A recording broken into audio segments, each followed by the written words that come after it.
Hello, hello, and welcome to Warframe. I know. Kind of surprising.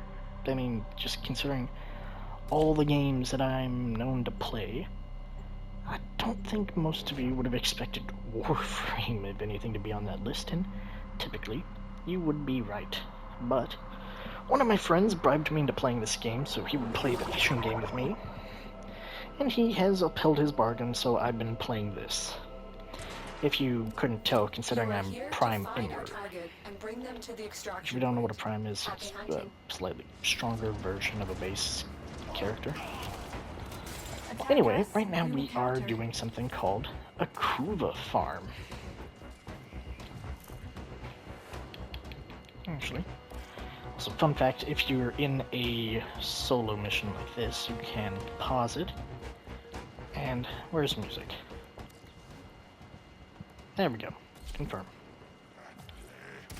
There we go. Let's see. We cannot let our target know we're here. Track them down quickly. Oh. Weird. I could have sworn that in solo queues like this you could actually pause the game. Stop running.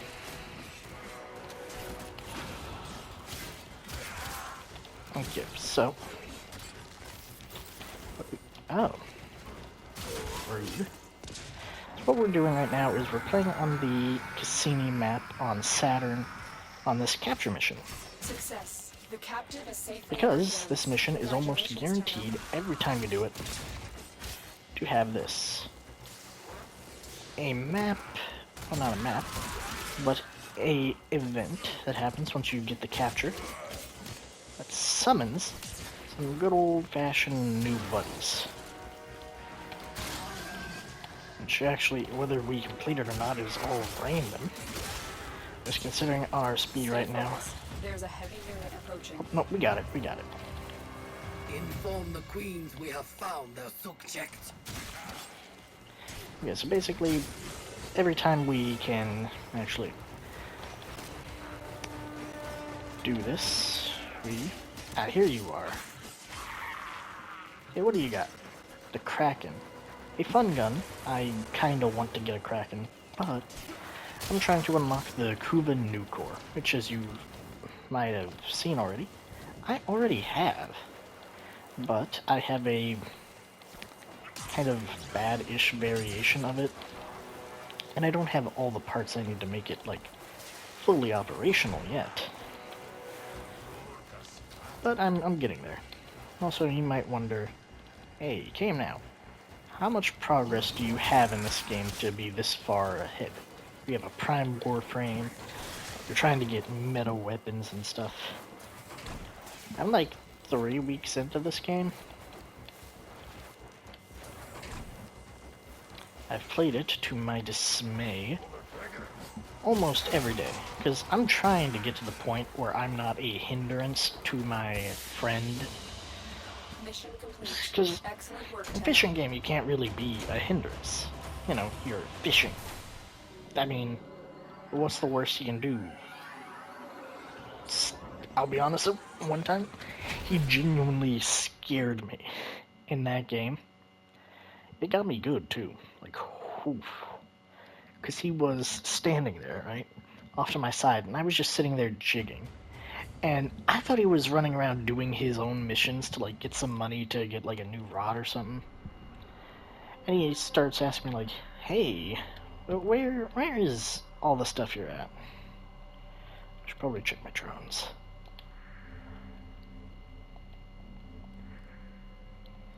Yeah.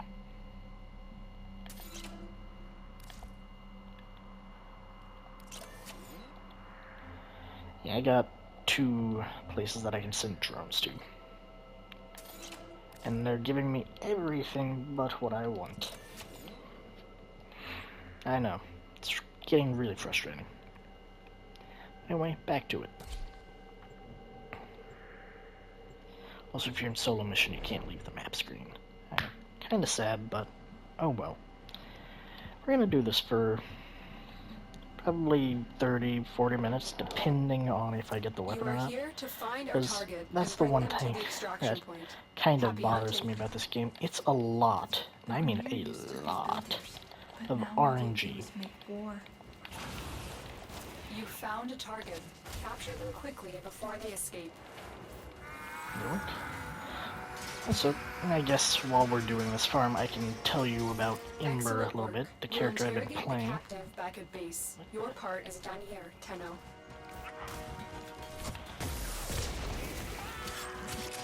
I killed someone.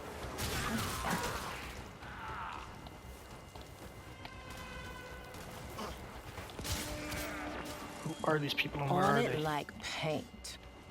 Oh. That was Nora Knight, if I remember her name right. She's a character that talks to you sometimes. She doesn't really serve that much of a purpose in this game. Okay, we did get it. Moderate clone rot. Initiating reclamation. To my knowledge, that is a timed thing, where you actually have to kill so many enemies. How timed it is, I don't know. Oh, sweet. This is actually the gun we're looking for. The new gore.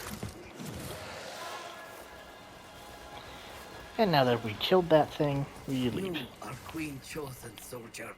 Greatness awaits you. Oh. Greatness.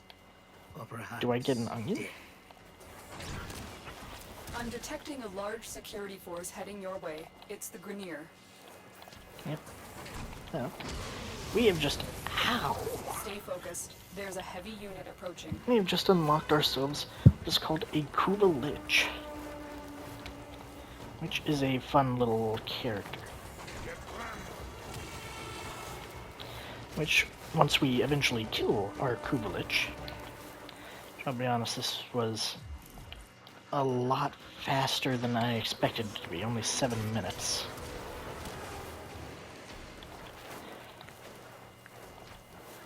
Whenever we kill our Kuva Lich, we get the weapon, which may or may not take a lot of time. Kuva Liches are hard to kill. Is there a base difficulty of like, I think, level 50 or 60? Like, they're tough. And they can get stronger depending on how many times you fail to beat them. I've been lucky. I got lucky my second time. I got, like, really lucky, actually. Okay, we got Krogo Telvidi. Okay, he looks kinda cool.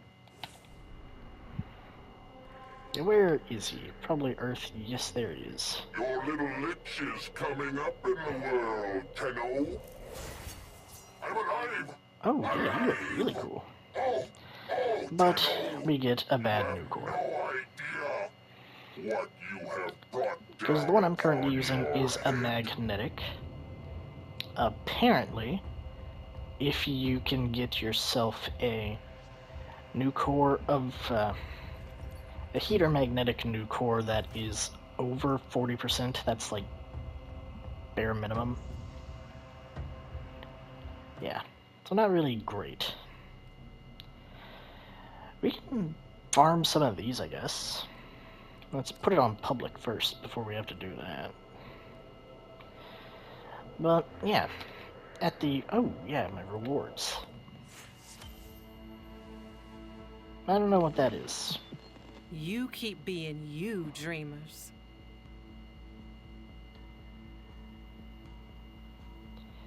Increased damage and status chance by 20% for every 75 Warframe health. You know it. That's not bad. Can I slot that on?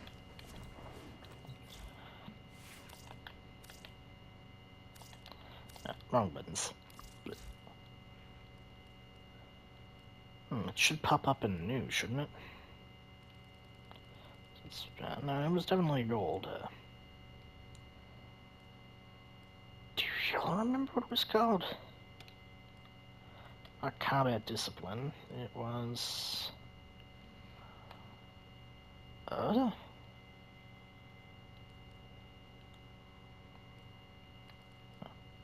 What's this?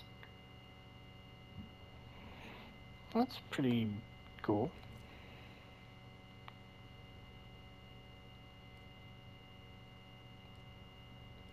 No, what? I didn't get it?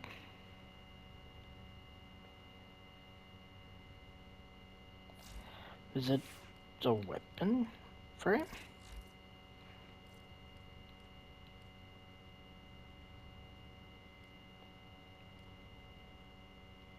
I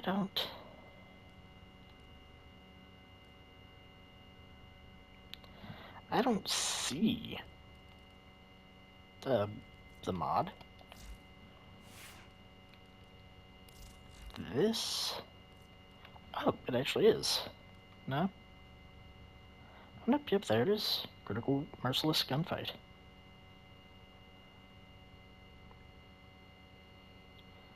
Critical damage and punch through. That's actually kind of good. What do I have here? I got...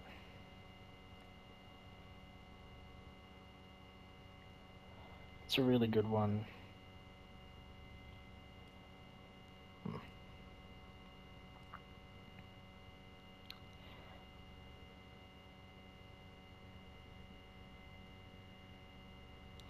What does that say? Kill 17 enemies that are on a drop shift while invisible. That's interesting one.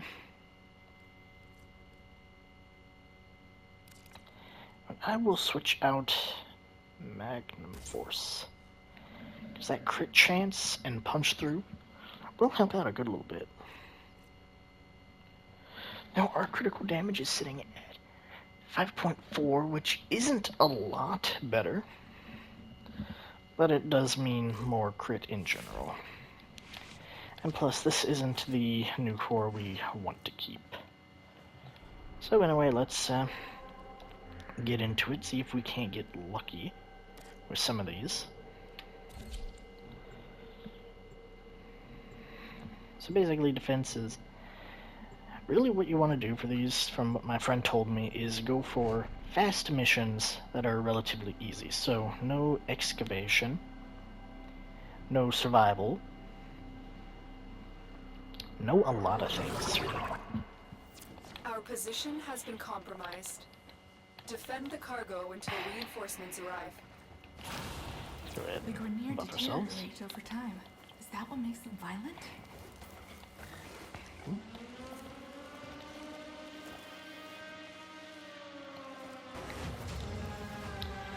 Okay, we might struggle a little bit on this, because it looks like no one else is joining. We're gonna have to wait until that guy gets over here, first and foremost. And if y'all saw that, I can get some pretty decent damage. I would like to get some energy so I can use my abilities, but I mean, it's fine. We don't need to use our abilities, do we?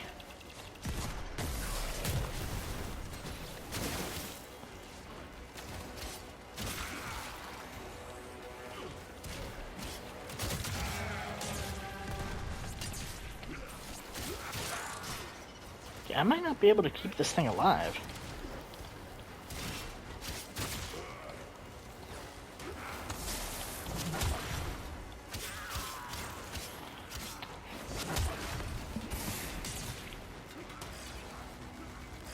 Burn, burn, burn.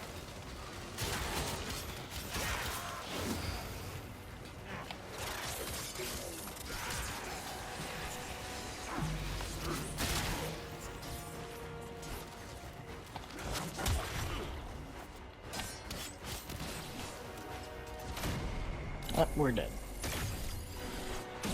I'll be honest, Ember is, in my opinion, one of the harder characters to manage for. Just because her ability is really strong. But it's only strong as long as you get energy drops, which I don't have some of the parts to, you know, upkeep. As we can see here. I could switch over to one of my much tankier characters, like Valkyr or Wukong, which I have Valkyr Prime. That was just the first wave. Oh boy, we ain't doing this. I can almost guarantee you that we are not finishing this mission. Oh.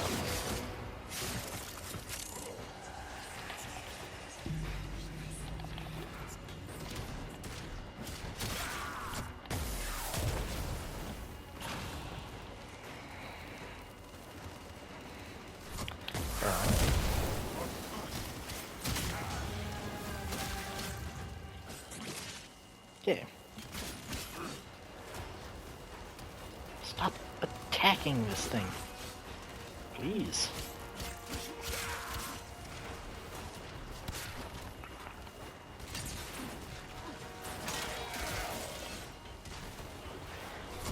Nope.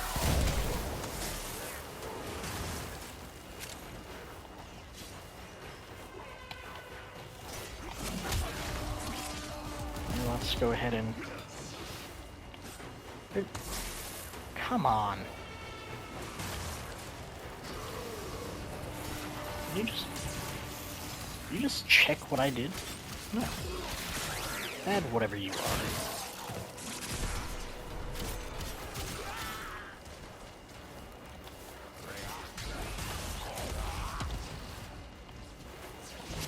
Let's do...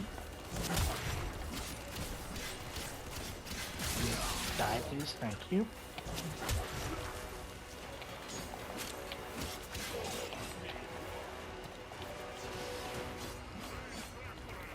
Can you stop running like a coward? It's starting to get a little on my nerves.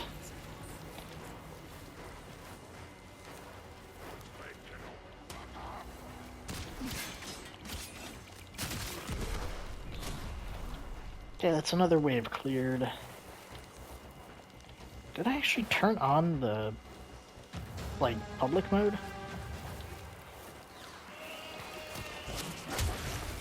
It might just be me, but I don't feel like these guys, this is that easy, you know?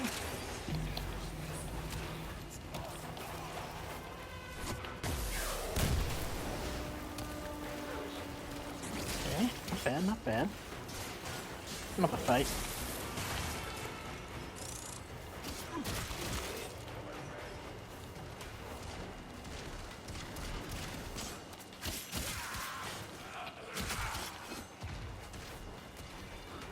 We are keeping the shields alive there, for the most part.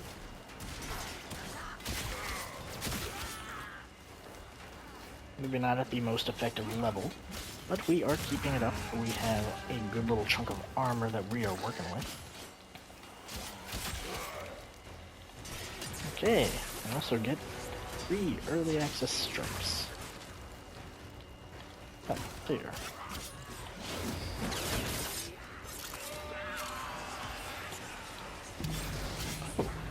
Relic. Those are what we use to get more things that we're gonna need to kill our Lich. Okay, yeah. Go ahead and knock that out. Fun little thing I learned is that typically your bar will not use up more energy for your ult than it will take to use the discharge to save your shield. And this is the last wave, so let's just... Boom. Oh, you're still alive? Good, What good. was yours is now mine. Oh yeah, and one bad thing about the Kuvalich, he will just steal all your stuff. It gets kind of annoying, yeah. There are ways to get more Requiem relics. And no, we have been at this for about 20 minutes now.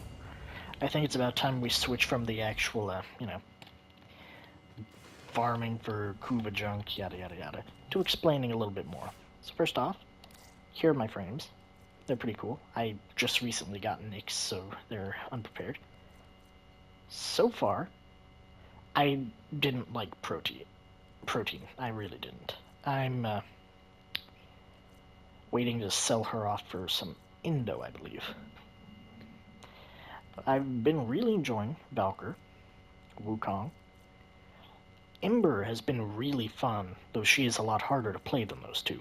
Because these two are just kind of hard to kill. He gets a clone, he gets multiple things that give him invincibility and overcharge for his shields. She just has such a high lifesteal ability on her alt attack that you really just can't die. And if you're getting something I'm trying to get for Ember, you just can't die. And there's Caliban. He's kind of like her, but with shields. His basic cheapest ability just continuously grows shields, and he can summon a small army. And his ult, if you use one of his summons, just shreds so much. So cool. Then there's Excalibur Umbra. He's just drippy. Yeah, he's strong, he's dripped out. And then there's my personal favorite frame for farming, good old Hydroid. Because I have a thing on him called Pilfering Swarm, which is just really good. It's very nice.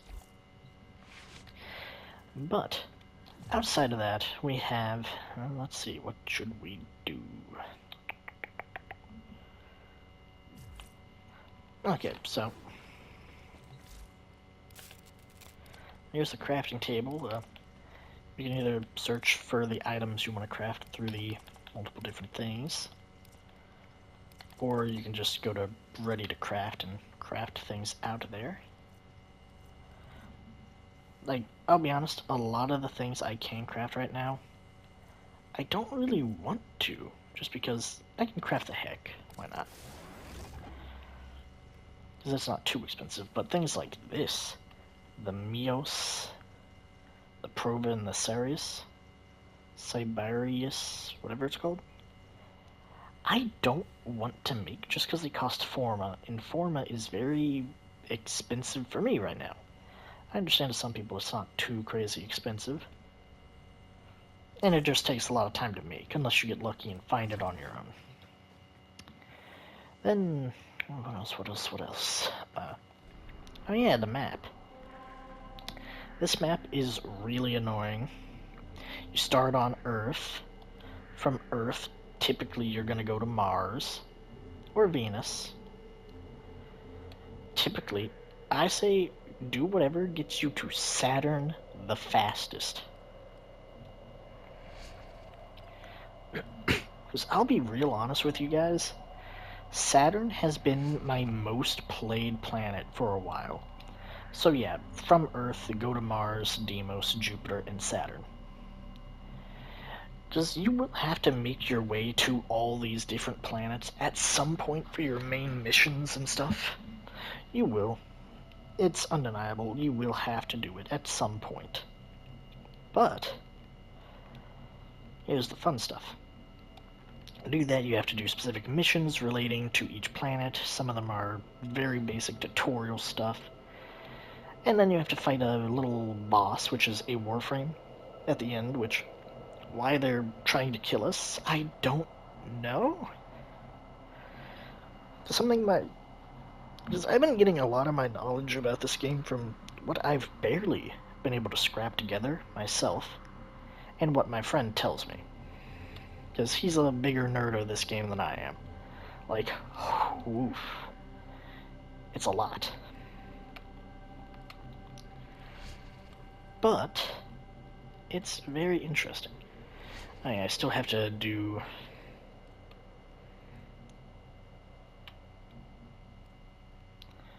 I still gotta do this mission. What was it again? A mobile defense. Yeah.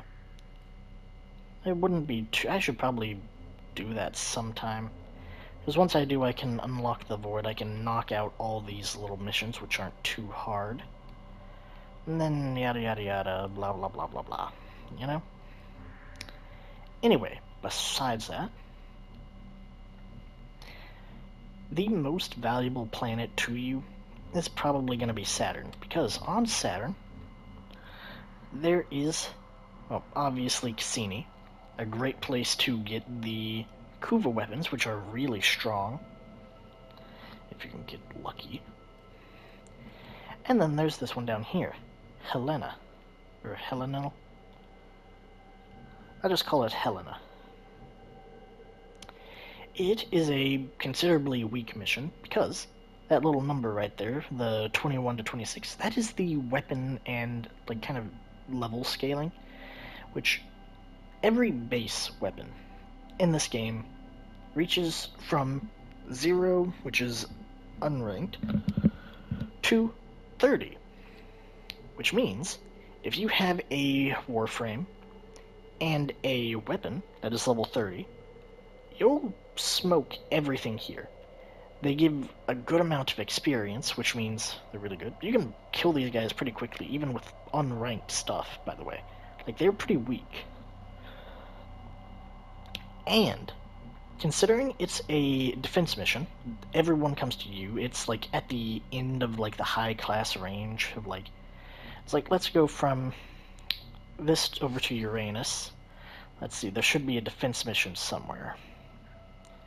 Actually, looks like these ones are even weaker for some reason. Yeah, 29, 24. Compared to this one. Also, Uranus sucks. It's all water.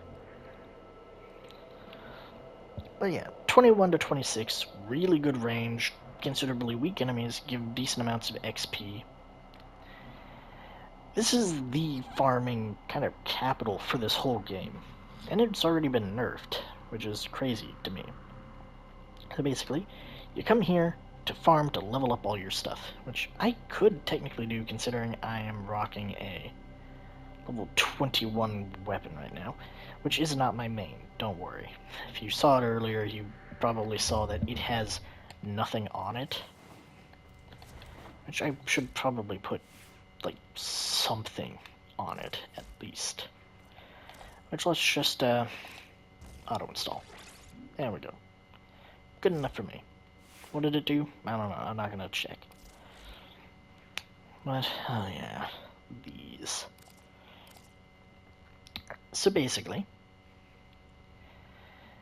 whenever you unlock a Kuva Lich, like we did, you want to kill those little red guys that were popping up enough until this bar maxes out, and then it'll tell you what we need, which might not be any one of these. Chances are it's probably not going to be any one of these.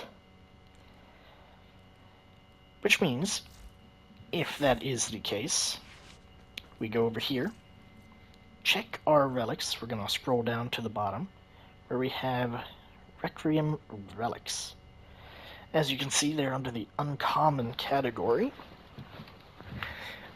This one, the Requiem 1, which I think there's only 3 classes of Requiem, which is really nice, considering you can farm this stuff pretty quickly, I believe.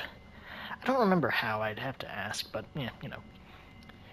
This one gives us Lek and Zada. Pretty good deal. And also they give us other cool stuff, like look at that, Iatan stars. A lot of Kuva and Ribbon Slivers are the common rewards. Those are good commons. This one gives us Yahoo and Boom. And this one gives us Faza and Riz. Which now leads me to believe I don't have all of that kind.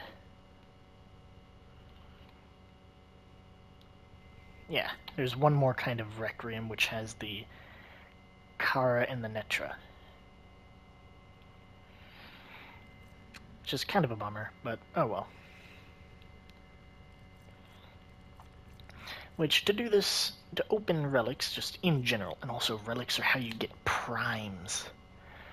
It's really easy, actually. All you gotta do is go to a place that drops a specific kind of relic. Some relics are easier to get than others, like Axie relics, which typically, from what I've seen, give some pretty good stuff.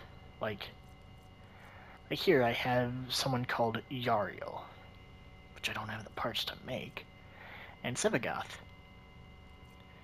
And then there's also the Lavios Prime Blueprint. Got one of them. This one only gives us Zaku and Gyri. along with these are also how you get prime weapons and warframes as well. And also companions, apparently. I didn't know that. Protein. Really annoying farm for a warframe I really didn't like. Then there's other things like this thing. The Epitaph Prime. What is the Epitaph? I don't know. And there's like this one, which is, besides Lavos Prime's Neuroptic, all just weapon parts. And blueprint. Lith relics are probably going to be the one you have the most of, and I'll be fully honest with you, they're kind of garbage. Like, good luck getting something really good out of a Lith relic. Some of them have some good parts, like this one has a Protea Prime Neuroptic. This one has Nautilus Prime's Blueprint. That's pretty cool. That's a companion right there. Which I don't think I have any of the other parts, do I? Oh, Nautilus Prime's Cerebellum. Means if I took all of those relics in, I might be able to get myself a Nautilus. Also, there's the Nautilus Prime Systems. Do I have anything that has Nautilus Prime Cerebellum? No, it doesn't look like it. Maybe it's somewhere else in one of these other ones. Like there's Burst and stuff, there's really just about anything that has a thing in it, you can get and farm. For the most part, relatively cheap. Also, this is, to my knowledge, the only way to get reliable Forma blueprints, so yay. And Forma blueprints are obviously very much needed because you need a lot. Because apparently using Forma is the only way to upgrade some of your weapons. And by that I mean, let's look at Ember, for example. We go into actions, we can see polarization, which means we can add or modify the polarity of a slot, which means we could throw in a polarity, which we have. Oh, we have something down there that I'm not using. Let's see. Do I have anything I can use on this?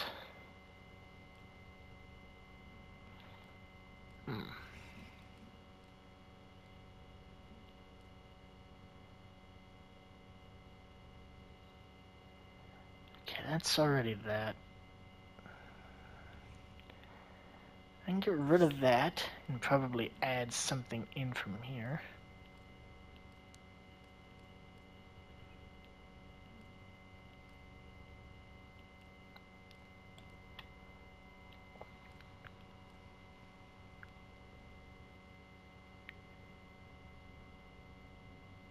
Ability duration. As well, that'll put us at 100 and 130, so that is actually a pretty good trade-off. That makes our efficiency a little worse, but I'll be fully honest, efficiency is kind of oof in the chat in this game. Can I put anything in here? What do we got? We got arch gun, attack speed for melee, that's not bad. Pistol headshots, which we can't get with the Kuva, because it's a laser gun. Unique status effects from abilities grants 1 ability strength and 0.5 for ability efficiency for 20 seconds. That's not bad. It's not great. That is actually a really good one right there. On 6 melee kills within 30 seconds, you heal all... No, that's companion. Also, what is this? Arcanes.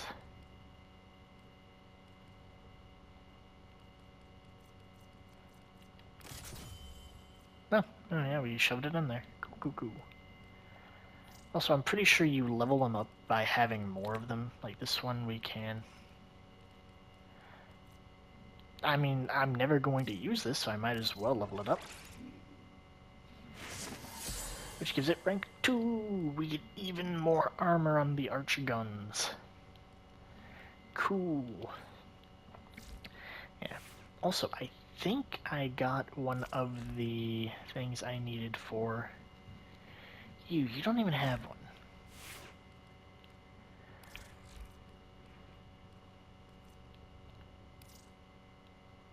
Which, let's see.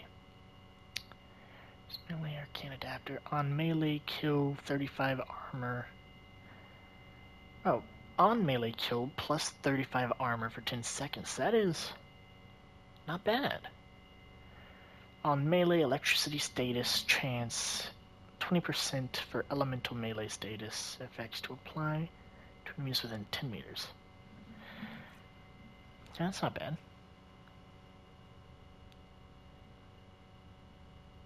That's not bad. And if I get one of the things for Ember that I want, that would be really good, actually. But sadly, we do not yet have the thing for Ember that I want. Which is an ability which basically makes it to where every time you use your discharge, which is your skill circle, you get overcharge for the enemies you hit with it. Considering the range is pretty good. Actually, what is the range of Ember's skills again? No, not that one. There we go. Yeah, range is at 100%, and it is not this one, this one, the Fire Blast. It is a great thing which has a 25-meter radius, which is pretty good. It's the same as the Inferno's blast rank, actually, which is nice. So this is actually really, really good. Which, to be fair, I had it a little cheaper earlier, but oh well, you know. So basically, what you want really out of this is for that to be pretty good distance, so you can hit more enemies with it, and whenever you do it, it will give you over armor. So if you aren't able to keep up the shields, you still have a good bit of defense left. And plus, you don't even have to be in immolation form. That just makes it cheaper. See that right there? It says 75 to 93. 93, which is technically just 94 energy right at the moment, means it will take 94 energy to cast this ability. Which, yikes. That's a lot. That's a lot of energy loss. Considering if we look at my current energy, it is, yeah, 225 max, and I start with 85, which means I can't even use this ability out the gate. But whenever that little bar up there reaches the top, it makes it 31, which decreases it by 2/3, I believe. Yeah, just about 2/3 of the cost, which is really good, which makes it a pretty cheap ability, which I believe is on par for, yes, the Fireball. So basically, with Ember, the way you want to play her is try and upkeep your immolation. Use this to drain immolation so you aren't just draining energy, because that does drain energy, which we have lowered it a little bit, and the damage reduction is really nice. You want to try and upkeep this, use this to continue building up immolation, because it's her big AoE, it does a lot of damage, like look at this. It lasts for just barely under 20 seconds. It does 700 to 1.5 thousand damage per second. So that is, and this is not counting the 5,000 damage we're doing just for the hit. Also remember, she will do more damage the higher that little bar is. So if that bar is higher up, it will do more damage just outright. So, if we have a high bar, we're doing 5,000 to probably 10,000 damage, and that's not counting crits. And that's right off the bat. Then we're doing, let's say just round it to the middle, about 1,000 damage per second for 20 seconds. So that is 20,000 damage, plus at the minimum 5,000 damage, but let's probably round that to the middle too, so probably about, considering that one jumped from 700 to almost 1.5, let's say it's probably about 7-ish thousand, 3 up like the last one.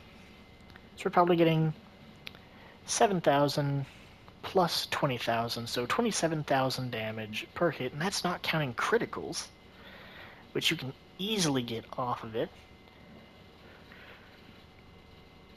which would increase those thousands by multiple thousands. So you can probably be making, depending on damage modifier, easily 100,000 damage off of this. Because criticals are effectively double damages. Criticals can double critical, which is crazy to me. And even those doubles can triple, quadruple, yada yada yada, if you're lucky. But I'm going with the bare minimum that it criticals once, because I have a pretty decent critical chance for most of my stats. Which means we can probably knock out about 50 to 100,000 damage off of one target. And that is if we let them burn the whole way, which technically, I'll be honest, that plus the Fire Blast, chances are they aren't going to survive too much longer, because you're also probably going to be going in to try to kill them to keep up your energy, right? But, because I have more time, I'm just going to cover some of my other characters a little bit. Sevagoth here. He's a fun one. I play him like a Beyblade. This ability right here, really fun, really cheap. Considering he has a lot of energy just right off the bat. He has 225, which is the same as Ember, but his stuff is a lot cheaper, just in general. His main abilities I like to use are Lethal Progeny, which has 3 summonables. You summon 3 items. One of them, the one at the very end, the Summoner, actually, summons even more. Now, I'm going to be honest, you can summon the little artillery guys. I don't like them much, but you might. I don't know, maybe that little extra range is nice for you. But I prefer to keep the melee or the summoner, depending on what I'm going to do. Because if you have the melee summons out, they get to do this with you. Your strong ability, which as you can see right there, 25,000 damage per second. That's not counting the 1,000 damage you do whenever the energies hit and explode in the middle, and also the detonation of the enemies that either die or get so fully charged with your status effect that they'll just explode for another 8,000, close to 9,000 damage. Meaning, this ability isn't that crazy expensive, considering this ability gives you energy back. The more enemies you hit, the more energy you get back. And as you can see right there, it will give you 25% of the energy you use in this move back per enemy you hit. Which means if you hit 4 enemies, you lose no energy. But if you hit a group of enemies, you're going up. And it's really cheap to do too. I love this character, he's so fun. Just considering how much shield he gives you too. Because this gives you shield. If you summon the summoner will stay around you and give you shield, while the little mini fighters will go off and kill for you.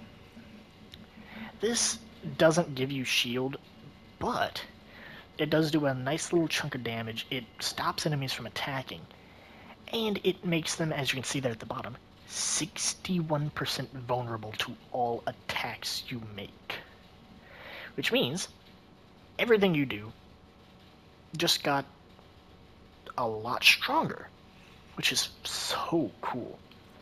So if you hit them with, well, if you have your lethal progeny on, let's say you have your melee guys, pretty fair. You dash by them, because this also gives them a debuff. I know, beautiful. And it can also do a little good chunk of damage too, because your status effect actually debuffs them, yada yada yada. You hit them with that, or this first, depending on what you want to do, and depending on how much energy you have. Typically, I summon these guys, hit one or two of these to get my energy back, then I'd stomp them, and then, with my knights out, I would use this, and then it would have all four of us beaming into where you're looking, and it could just clear entire rooms. It was beautiful. I really did enjoy Sevagoth. I mean, Caliban, my bad. I always forget his name because I was trying to get another character, the Sevagoth Prime, while I was farming for Caliban, and I ended up getting him first just by sheer coincidence. Then let's go into Excalibur. He's really easy. You can dash, which you'll never do. You can do this, which is really useful. It strips armor, a good little bit of armor too, so it's pretty cool. You get this, which is a big AoE. It is not a good AoE though, and it's really expensive for not that much damage, so I would not recommend it.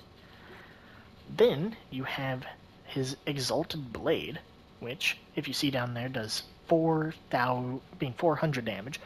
Not a lot considering some of the damages we can see, but considering he is a Exalted Warframe, it means we get to upgrade his weapon down here too, which with all the upgrades I have put on it, gives us a nice little 4,000 damage per swing. It is a very fast weapon too. And on heavy swings we do 2,000 damage, on slams we do 12,000. Like, he's just strong. And you get him for free just by doing the story. Like, it's not bad. Hydroid. I'm gonna be fully honest with you, unless you are farming for rare resources, do not use Hydroid. He is a loot frame in the way I built him, which is with this right here, Pilfering Swarm. It basically means 100% enhance of drops. Really nice. And to do that, it's just Tentacle Swarm. So the way I recommend using him is, well, also never use this. It's a lot of energy waste for almost nothing. Same thing with Plunder. Plunder can help you. It can. It really can help you. It can even save you at sometimes. But it costs so much to use. That's why I prefer to just use... Sorry, I just got a text.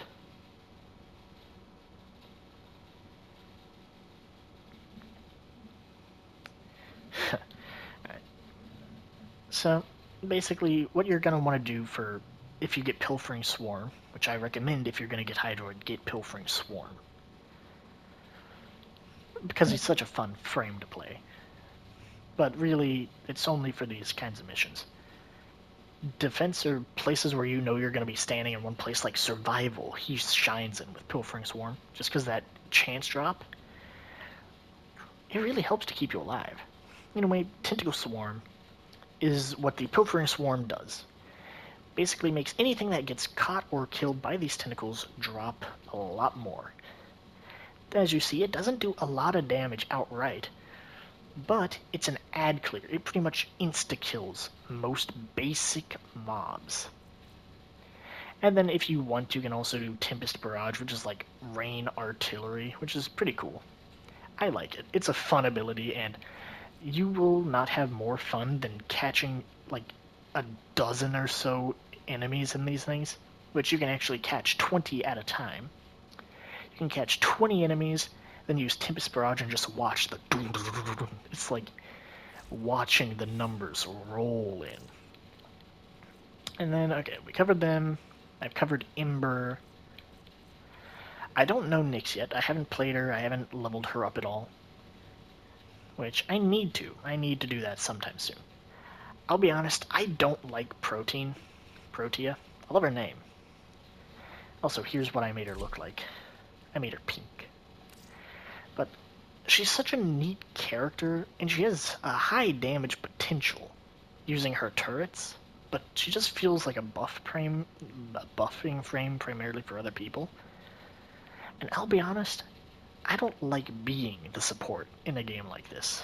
I like being able to take care of my own stuff. And then we get to the 2 easy characters in my playlist, the 2 easiest. In my opinion, I would say the easiest goes to Valkyr, Wukong, then Umbra. Easiest 3 frames I have. I don't know if they're easier in this game, but I know these ones are real easy. Basically, this ability you can use for mobility and attacking. I never use it just because I always forget I have it. You have Warcry, which this one is attack speed, which is really nice, but it's expensive, so you don't really have to use it. Then you have Paralysis, which is it makes them weak to melee, which is really useful. I recommend using this one, the Paralysis. And then you have Hysteria, which is, as you can guess, an exalted weapon. We have it doing 500 damage with 200% lifesteal, armor increase of 3%, and we have it pretty cheap. But if we look down here, we have it doing 5,000 damage per swipe, which is really good. And yes, I know I should try and switch this to something that fits it, but I really couldn't. But I got her really strong. This is a pretty solid frame. Because, if you couldn't tell with, where it says life drain, or lifesteal right here, she's invincible. Even at the base 100%, it takes like 3 swipes to keep her from like almost nothing to max health. So effectively just keep swinging and you will never die. It's kind of like Caliban with the just keep spinning. She's really easy, and that's the wrong button. And then we have Wukong down here.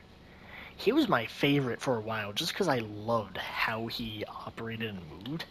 Because he has this ability right here, Celestial Twin. It summons an AI companion, which will do the opposite of what you do.